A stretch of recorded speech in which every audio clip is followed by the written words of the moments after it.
하나님 말씀 보겠습니다. 하나님 말씀 잠언서 23장 22절로 25절까지 말씀입니다. 잠언서 23장 22절로 25절까지 말씀입니다.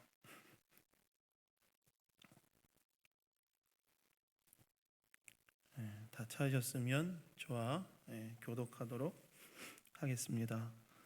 잠언서 23장 22절로 25절까지 말씀. 너를 낳은 아비에게 청종하고 내 늙은 어비를 경히 여기지 말지니라.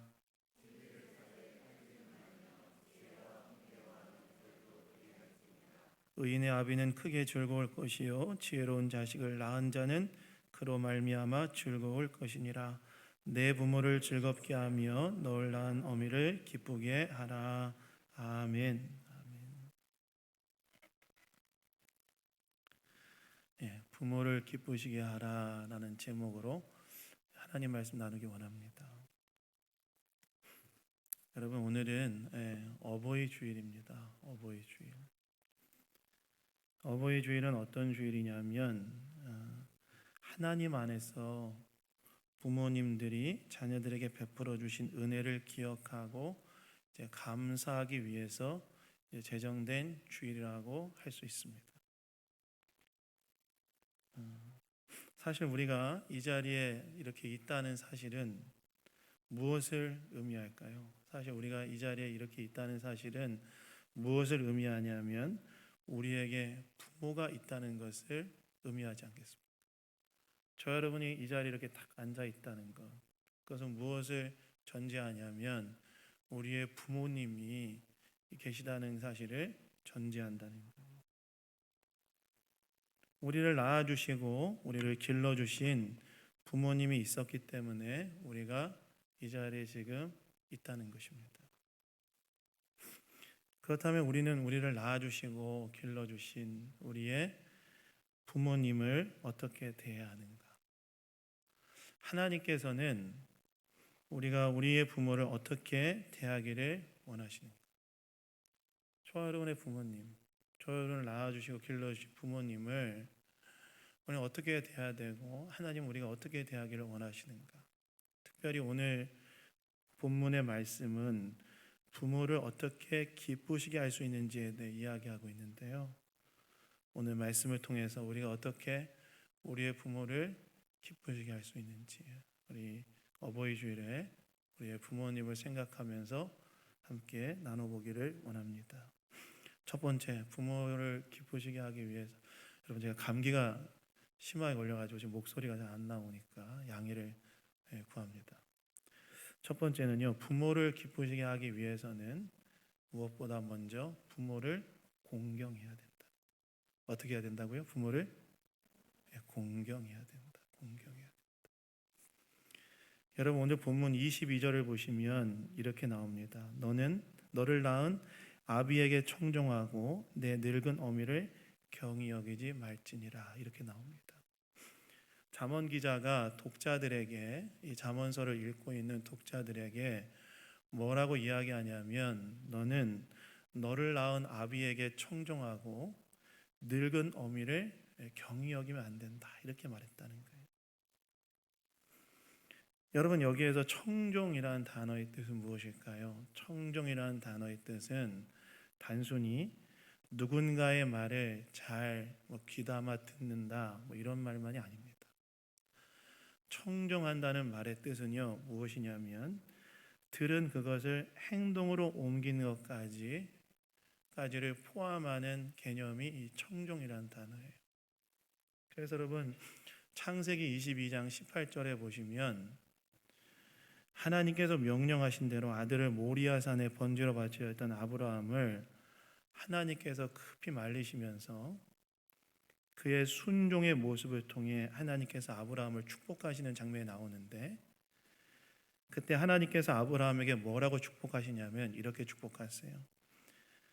내 씨로 말미암아 천하 만민이 복을 받으리니 이는 내가 나의 말을 준행하였음이니라. 이렇게 말씀하시는데 여기서 준행하다라는 단어와 청종하다는 단어가 히브리어로 같은 말입니다. 같은 말입니다. 그러니까 청종한다는 말은 어떤 말이냐면 누군가의 말을 잘 귀담아 들을 뿐만이 아니라 들은 말을 잘 지키는 것, 그대로 행하는 것이 청종하다라는 말의 뜻이라는 거예요.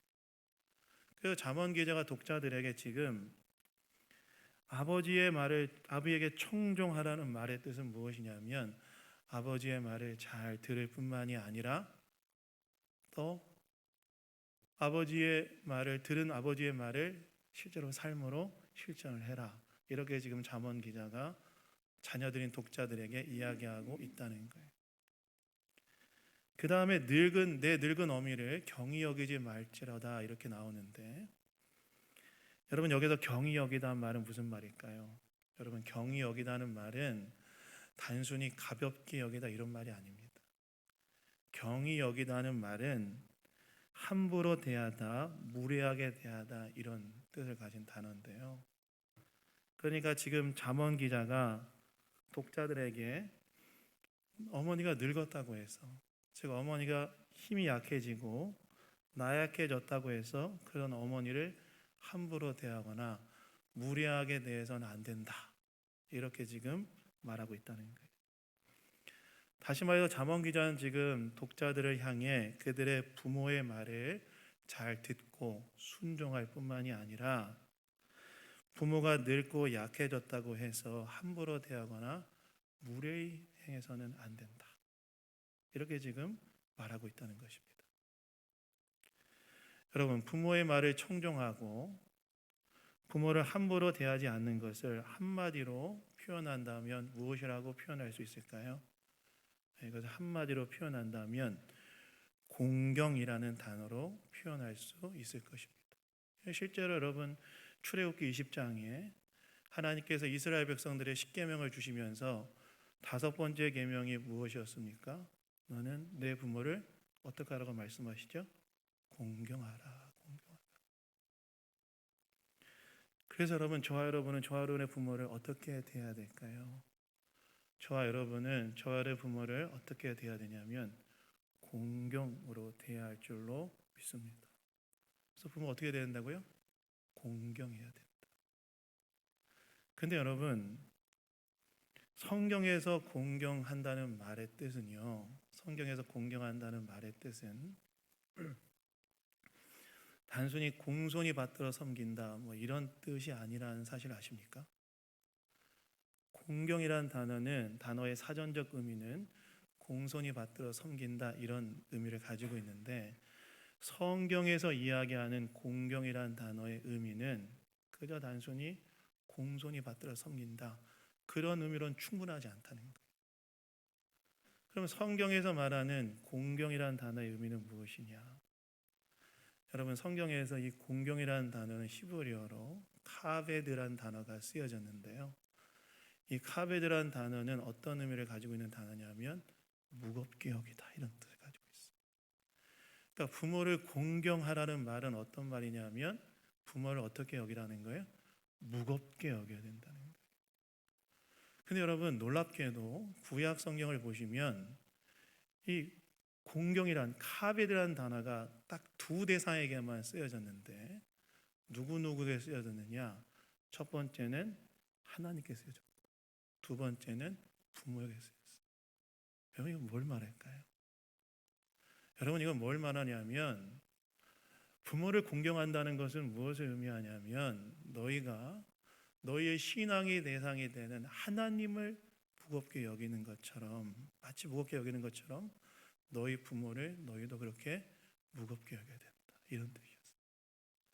즉 하나님께서 이스라엘 백성들에게 부모를 공경하라 라고 말씀하셨을 때 부모를 공경하라는 말은 어떤 의미를 가진 단어였냐면 그냥 공손히 받들어 섬긴다는 의미도 물론 훌륭한 의미이지만 그런 의미로 충분하지 않고 너희가 너희의 신앙의 대상이 되는 하나님, 너희가 너희의 신앙의 대상이 되는 하나님을 무겁게 여기는 것처럼 너희는 너희의 부모를 무겁게 여겨야 된다.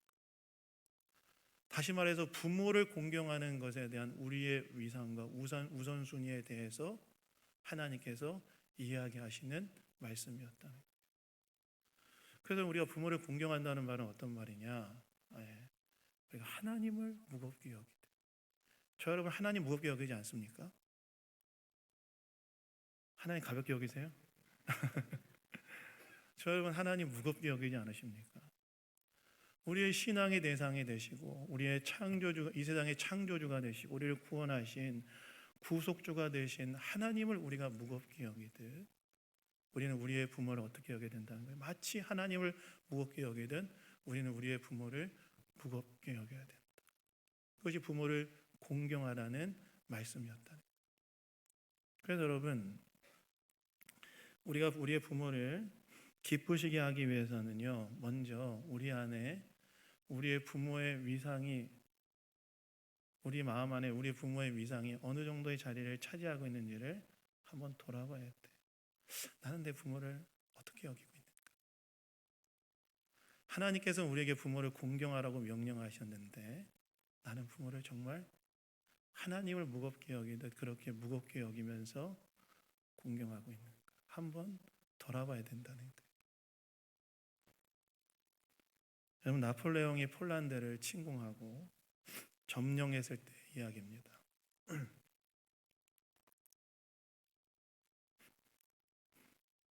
폴란드의 한 영주가 나폴레옹을 자기 집 저녁 만찬에 이제 초대를 했다. 그러니까 나폴레옹이 폴란드에 쳐들어가서 이제 폴란드를 점령하고 난 다음에 그곳에 있었던 이제 한 영주가 나폴레옹과 그의 신하들을 저녁 만찬에 이제 초대한 거예요. 그러니까 이제 패전국의 영주가 승전국의 황제를 저녁 만찬에 이제 초대한 거죠. 그래서 나폴레옹이 그의 신하들과 함께 영주의 저녁 만찬에 초대받아 갔는데 가니까 이렇게 저녁 만찬 자리가 이렇게 식탁이 배석되어 있고 저 위에서부터 이제 상석이 이렇게 딱 이제 놓여져 있는데 영주가 나폴레옹을 어디로 인도하느냐? 그럼 황제면 그 승전국의 황제면 어디에 자리를 앉히는 게 상식에 맞습니까? 자, 다시 한번. 다시 한번. 승전국의 황제면 여러분 그 좌석 중에 어디에 가장 앉히는 게 상식이죠? 제일 높은 자리에 앉히는 거겠죠. 그런데 영주가 어떻게 하냐면 첫 번째 자리에 나폴레옹 황제를 앉힌 것도 아니고 두 번째 자리에 나폴레옹 황제를 앉힌 것도 아니고 세 번째 자리에 나폴레옹 황제를 앉히는 거예요. 그러니까 나폴레옹 황제가 승전국의 황제, 프랑스의 황제, 유럽 대륙을 호령하고 있는 나를 저녁 만찬에 초대해서 세 번째 자리에 앉히다니 막 마음에 막 분노가 들끓고 있는데 체면상 자기가 직접 얘기하지 못하고 옆에 있었던 신하들이 항의를 했다는 거예요. 영주한테. 어떻게 이 대제국의 황제를 상석에 앉히지 않고 세 번째 자리에 앉힐 수 있느냐? 어떻게 이렇게 황제를 가볍게 대우할 수 있느냐? 이렇게 빠졌다는 거예요. 그러자 그 영주가 뭐라고 했는지 아십니까? 영주가 이렇게 얘기했대요. 뭐라고 얘기하냐면 이 자리는, 이 앞에 있는 두 자리는 내 아버지와 어머니의 자리입니다. 나라에선 임금인 황제가 제일 높지만 우리 집에서는 내 아버지와 어머니가 제일 높습니다. 무슨 말입니까? 폴란드 영주의 마음 안에는 부모를 공경하는 부모에 대한 위상이 분명하게 자리를 찾고 있었다는 것이죠. 그래서 여러분, 우리가 우리의 마음 안에 우리의 부모에 대한 위상이 어떤지 한번 생각해 봐야 돼요. 부모를 내가 정말 무겁게 여기는지, 하나님께서 우리의 부모를 공경하라고 하셨는데 부모를 내가 정말 무겁게 여기고 있는지를 한번 돌아봐야 된다는 거예요. 돌아봐야 된다. 특별히 여러분, 우리는 노년의 때를 보내고 있는 우리의 부모들을 정말 무겁게 여길 줄 알아야 됩니다. 여러분, 하나님께서 이스라엘 백성들에게 출애굽기 10계명의 말씀을 주실 때 그 10계명의 말씀을 받는 1차적인 대상이 누구였는지 아십니까? 우리는 그냥 십계명이라고 하면 그냥 뭐 하나님 백성에 주신 말씀이라고 생각하지만 십계명의 말씀을 주실 때 그 말씀을 주셨던 일차적인 대상은 누구냐면, 제가 예전에 이제 이 본문을 연구하면서 구약학자 책들을 읽다 알게 됐는데요.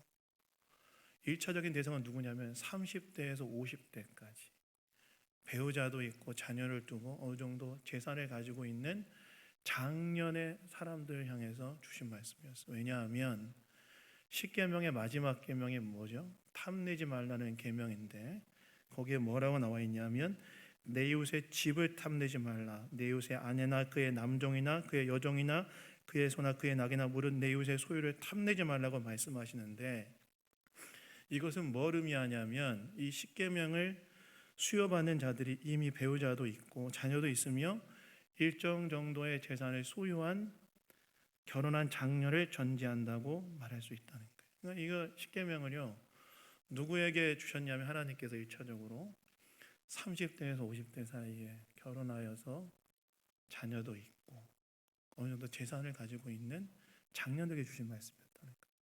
근데 여러분 30대에서 50대 사이에 장년들이 그 정도 나이가 됐을 때 그들의 부모는 어느 정도 나이가 됐을까요? 네, 노년이었겠죠. 늙었겠지요. 늙었을 때 여러분 어떻게 될까요? 기력이 쇠해지고 더 이상 생산적이지 않은 나이가 되어 있지 않았겠습니까? 그러면 그런 부모에 대해서 때로 자녀들의 세대가 어떻게 느꼈을까요? 때로는 짐스럽게 느껴질 때도 있을 테고 때로는 하찮게 여겨질 때도 있지 않았겠습니까? 힘이 약해졌으니까. 근데 하나님께서 이스라엘 백성들에게 뭐라고 말씀하셨냐면 그렇게 때로는 하찮게 보이고 짐스럽게 느껴지는 부모라 할지라도 너희 어떻게 된다고요? 그렇게 나이가 들어 때로는 짐스럽게 느껴지고 하찮게 보이는 부모라 할지라도 너희는 어떻게 된다는 거예요? 그 부모를 나를 무겁게 여기되 너희는 너희들의 부모를 무겁게 여기되.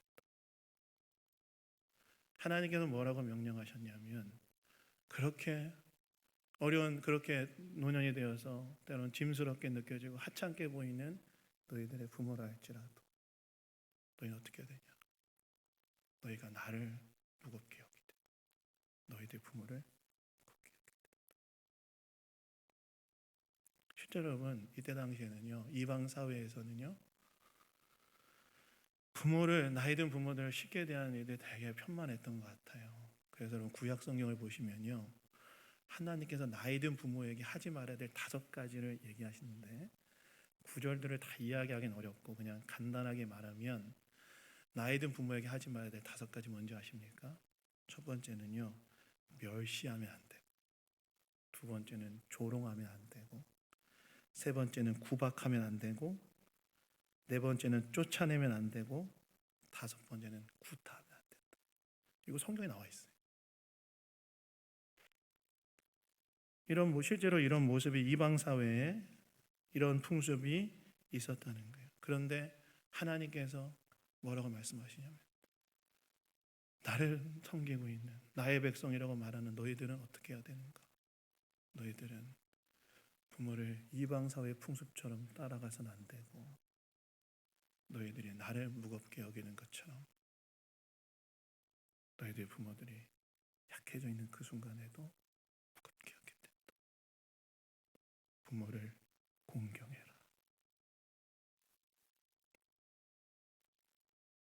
그래서 여러분 우리 부모가 어떻게 돼야 될까요? 하나님께서 우리에게 말씀하십니다. 이 어버이 주일에 우리에게 다시 한번 말씀하세요. 이 어버이 주일에 하나님께서는 우리가 우리의 부모를 어떻게 대하기를 원하시는가? 하나님을 무겁게 여기듯 부모를 무겁게 여겨야 된다. 약해졌다고 해서 짐스럽게 느끼지 말고, 나이 들었다고 해서 하찮게 여기지 말고, 너희들은 나를 따르는 백성인 너희들이 나를 무겁게 여기듯 너희들의 부모를 무겁게 여겨야 된다. 여러분, 저와 여러분은 저와 여러분의 부모를 공경하고 있습니까?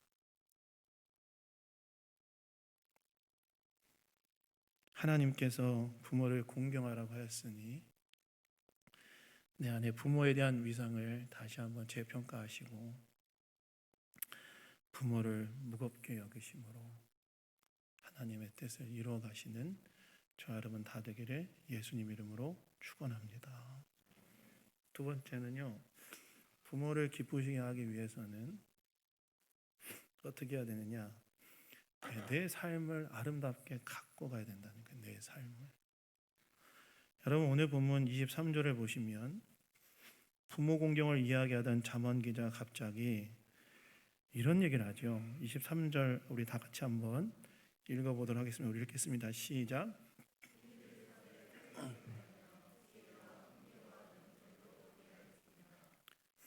진리를 사되 팔지는 말며 지혜와 훈계와 명철도 그리할지니라. 부모 공경에 대해서 이야기하다가 갑자기 진리와 지혜와 훈계와 명철을 사라고 이야기해요. 여러분 여기서 진리와 지혜와 훈계와 명철은 약간의 뉘앙스의 차이가 있지만 사실은 거의 같은 뜻입니다. 특별히 잠언서에서는 이 지혜란 단어가 핵심적인 어휘로 사용되어지는데요. 지혜란 단어의 뜻은 무엇이냐? 여러분 성경에서 지혜란 단어의 뜻은요, 하나님께서 세상에 부여한 질서에 합당하게 살아감으로 삶을 아름답게 갖고 가는 능력이 바로 지혜입니다. 지혜란 뭐라고요? 하나님께서 세상에 부여한 질서에 합당하게 살아감으로써 삶을 아름답게 갖고 가는 능력이 지혜라는 거예요. 그런데 부모 공경에 대해 이야기하던 잠언 기자가 왜 독자들을 향해 지혜를 사야 한다고 말하는가? 바로 자녀가 지혜를 얻어서 자신의 삶을 아름답게 가꿔가는 것이 부모의 기쁨이 되기 때문에 그래요. 그래서 여러분 24절에 잠언 기자가 뭐라고 말합니까? 우리 24절 다 같이 한번 읽어보도록 하겠습니다. 윗사를 읽겠습니다. 시작. 의인의 아비는 크게 즐거울 것이요 지혜로운 자식을 낳은 자는 그로 말미암아 즐거울 것이니라. 하나님께서 세상에 부여한 질서에 합당하게 살아감을 통해 삶을 아름답게 가꿔가는 자녀를 볼 때 부모가 진심으로 기쁘고 즐거울 거라는 거예요. 이 말은 무슨 말이냐면 우리가 정말 부모를 기쁘시게 하기 위해서는 지혜자로 살아야 되고 그 지혜를 갖추는 자가 되어야 한다는 거예요. 여러분 부모가 자녀들로 인해 언제 가장 기쁠까요? 여러분 부모가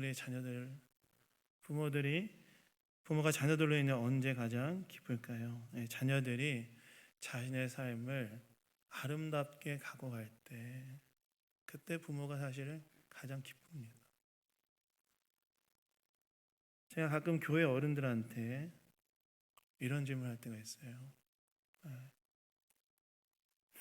권사님 혹은 집사님,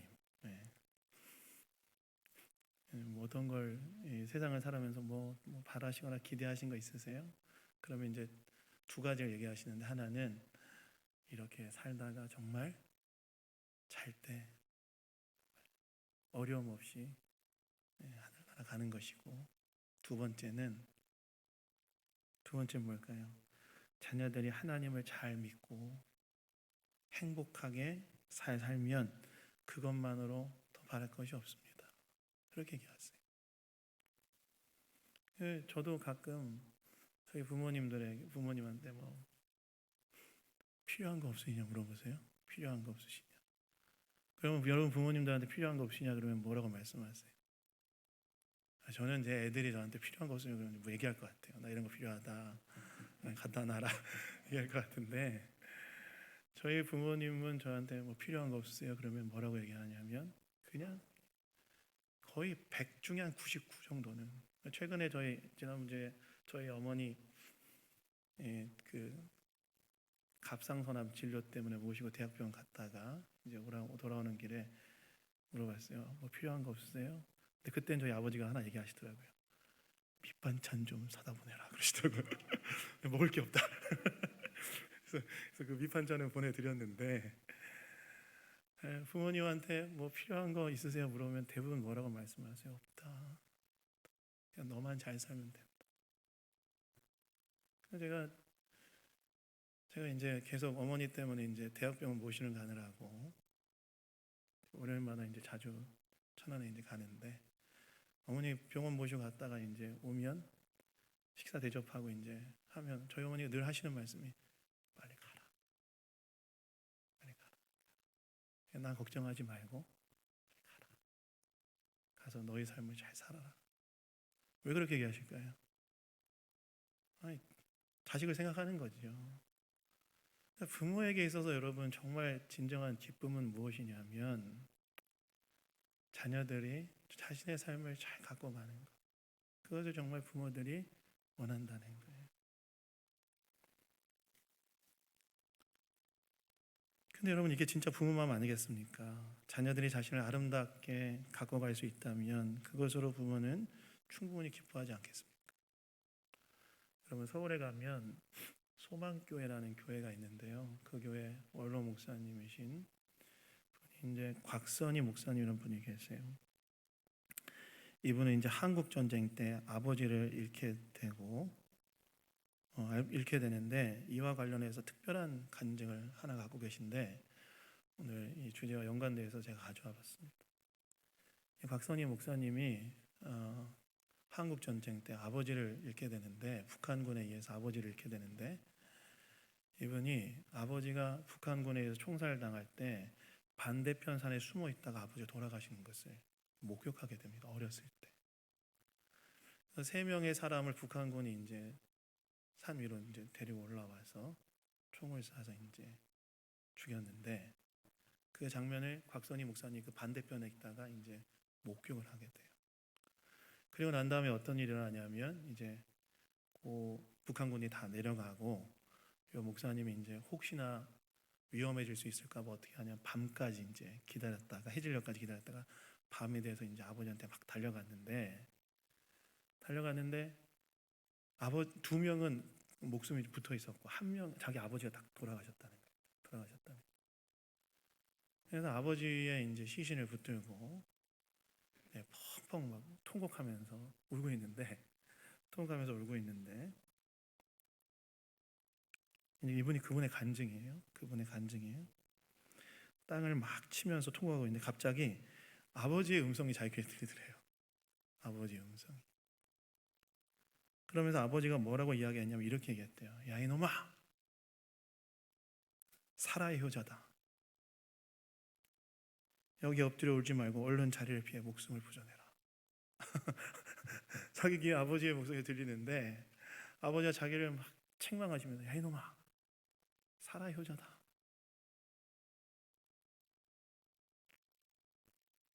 여기 엎드려 울지 말고 얼른 자리를 피해서 목숨을 부전해라. 그 얘기를 딱 듣고 그 음성을 딱 그 자리. 그래서 강 목사님이 사라의 효자라는 아버지의 말씀을 듣고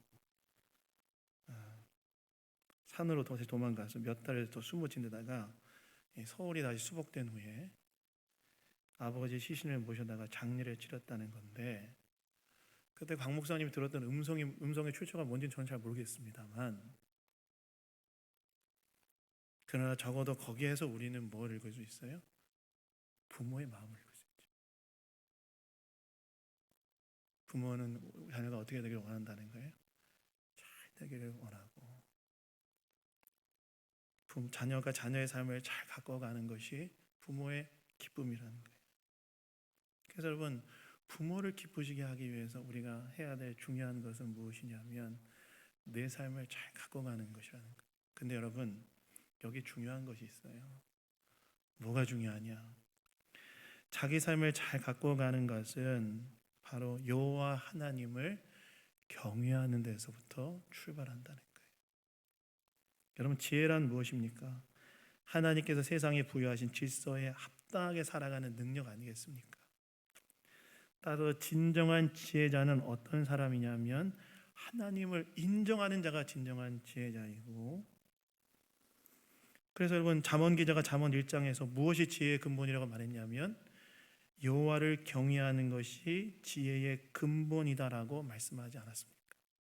그래서 여러분, 여호와 하나님을 온전히 인정하고 그분을 경외하는 것이 내 삶을 아름답게 경영할 수 있는 지혜를 얻게 되는 출발점이 되고, 이것이 부모에게 기쁨을 드리는 자녀가 된다는 사실을 기억하시고, 오늘 또 여호와를 경외하시기로 선택하시는 저와 여러분 다 되기를 예수님 이름으로 축원합니다.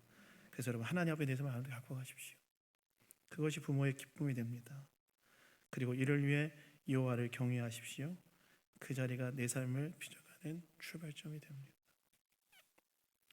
마지막으로 부모를 기쁘게 해드리기 위해서는 어떻게 해야 되냐면, 부모의 실제적인 필요를 잘 채워드리시라는 거예요. 무슨 필요를 채워드려야 될까요? 첫 번째는요, 물질적 필요를 채워드리세요. 물질적 필요. 여러분, 노년이 되어도 인간으로서 품위 있는 삶을 살기 위해서는요, 돈이 있어야 됩니다. 왜요? 친구들도 만나야 되고, 그리고 손자 손녀들에게 용돈도 줘야 될 거 아니겠습니까? 그래서 부모님들이 노년을 품위 있게 살아갈 수 있도록 물질적 필요를 채워드려야 됩니다. 두 번째는요, 정서적 필요를 채워주세요. 자, 이번에 설교를 준비하면서 자료를 찾다 보니까 한 설문조사의 통계를 발견하게 됐는데, 광주에 있는 노년의 어른들을 대상으로 한 설문조사 통계였어요. 어떤 설문조사였냐면, 당신이 부모로서 자녀들에게 가장 바라는 것은 무엇입니까? 이 질문이었어요. 여러분, 무엇이었을 것 같아요? 당신이 부모로서 자녀들에게 가장 바라는 것은 무엇입니까? 무엇이었을 것 같아요? 자, 객관식으로 알려드리겠습니다. 1번 돈, 2번 안부전화. 뭘까요? 너무 쉽죠? 네, 안부전화더라고요. 안부전화. 놀랍게도 70% 이상이 나는 자녀들의 안부전화를 원한다. 그거 왜 그럴까요? 자녀들과의 정서적 유대감을 갖고 싶기 때문에 그렇죠. 그래서 여러분, 부모님들에게 자주 안부전화 하십시오.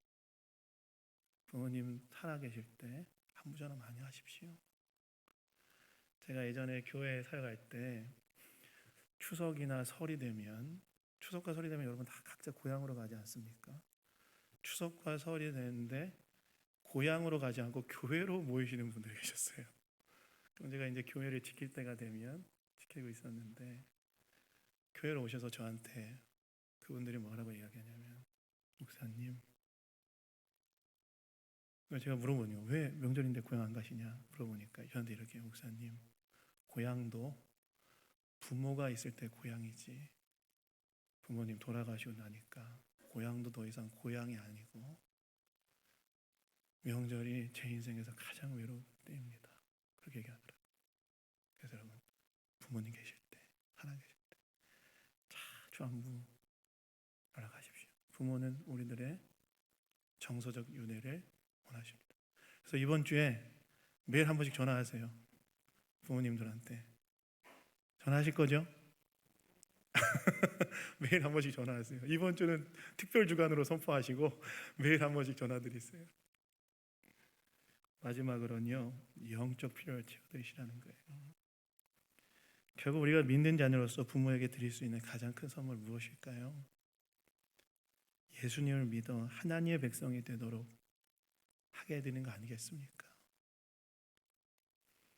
실제로 여러분, 노년을 예수로 믿는 분들은 내세에 대한 확신이 있기 때문에 노년을 비교적 평안 속에서 보내실 수 있습니다. 그래서 여러분, 부모님의 영적인 필요를 채워드리십시오. 이를 통해 부모님을 기쁘시게 하고 또 하나님께서도 기뻐하실 줄로 믿습니다. 여러분, 말씀을 맺겠습니다. 근데 제가 말씀을 맺으면서 한 가지 더 드리고 싶은 말씀이 있어요. 이건 정말 드리고 싶은 말씀이에요. 이렇게 부모를 공경하는 자는요, 하나님께서 축복을 해주시는데 그 축복이 개인적인 축복이 아니라 집안의 축복을 내어주신다는 거예요. 그게 참 놀라운 축복이에요. 에베소서 6장 2절 3절에 보시면 이렇게 나와 있죠. 내 아버지와 어머니를 공경하라. 이것이 약속이 있는 첫 계명이니 이로써 내가 잘되고 땅에서 장수하리라. 하나님께서 무슨 약속을 주셨냐면 형통과 장수에 대한 약속을 주셨는데, 제가 이걸 설명할 때는 설명하기는 이야기 길으니까 그냥 짧게 얘기하자면, 이것은 그 한 개인에게 주시는 축복이 아니라 그 자손의 자손들에게 하나님께서 축복을 주시겠다는 약속이라는 거예요. 그래서 제가 작년에 제가 여보의 주일에 했던 설교 기억 안 나시죠? 그래서 제가 이런 얘기했던 거 기억나실지 모르겠어요. 부모 공경 가족 공동체는 자녀 축복 가족 공동체다. 이런 얘기했던 거 기억나세요? 네, 뭐 다 산화되어서 마음속에 있을 거라고 믿습니다. 부모를 공경하는 가족 공동체는 하나님께서 자손들을 축복하시는 공동체로 세우신다.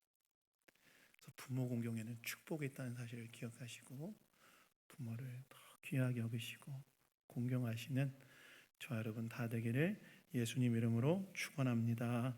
제가 좀 기도하겠습니다. 하나님 아버지 감사합니다.